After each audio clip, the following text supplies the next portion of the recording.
بعض لوگ کہتے ہیں کہ تصوف کے اندر لڑائیاں نہیں ہوتی ہے، وہ بھائی تصوف کے اندر ہے ہی لڑائی۔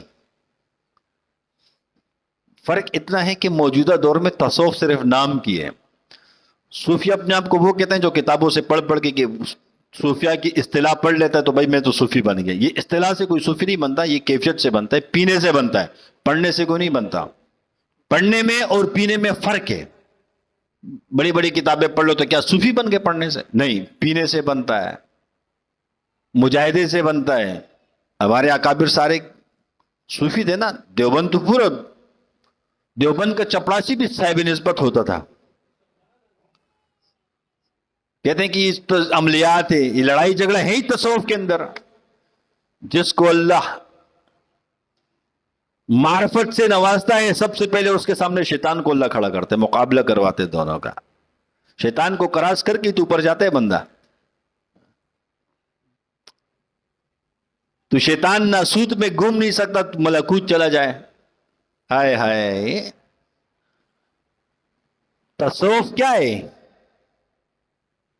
تزکیہ نفس، جہاد فی النفس۔ سب سے بڑا جہاد کیا؟ اپنے نفس کے ساتھ جہاد کرنا، جہاد فی النفس۔ اب جہاد فی النفس کیا ہے؟ کھانا نہیں کھانا، کم کھانا، کھانا چھوڑ دینا، اس کو جہاد فی النفس نہیں کہتے ہیں۔ جہاد فی النفس ہو کہ نفس کے ذریعے سے جہاد کرنا،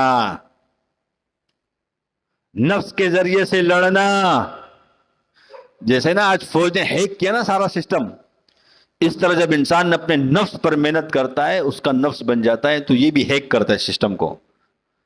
ایک بندے نے کتابیں لکھی، 10 سال محنت کی، اس کے نفس جب اس کو دیکھتے پورا ہیک کر کے لے آتا ہے ادھر ہی۔ اس کو کہتے ہیں جہاد فی النفس۔ ایک جادوگر 15 سال 20 سال 25 سال محنت کرتے اتنا بڑا ٹاپ کا جادوگر بنتا ہے۔ جہاد فی النفس یہ ہوتا ہے کہ اس کا نفس اتنا روحانی طاقتور بن جاتا ہے، جب اس کا نفس جاتا ہے اس کی 25 سال کی محنت کو اٹھا کے یوں لے آتا ہے۔ اس کو کہتے ہیں نفس کے ذریعے سے لڑنا۔ یہ کتابوں سے کوئی صوفی نہیں بنتا۔ عرض کرنے کا مقصد یہ ہے کہ اللہ نے ہمارے اس ملک پر بہت بڑا کرم کیا، طرح طرح کی نعمتوں سے مجھے اور آپ کو نوازا ہے۔ خدا را ہم اپنی نعمت کا شکر ادا کریں۔ جتنی اللہ نے مجھے اور آپ کو نعمتیں دی ہم اس پہ ناشکر نہ بنے اللہ کے۔ ہر وقت اللہ کا شکر ادا کرتے رہیں، کوشش کریں گے نا انشاءاللہ۔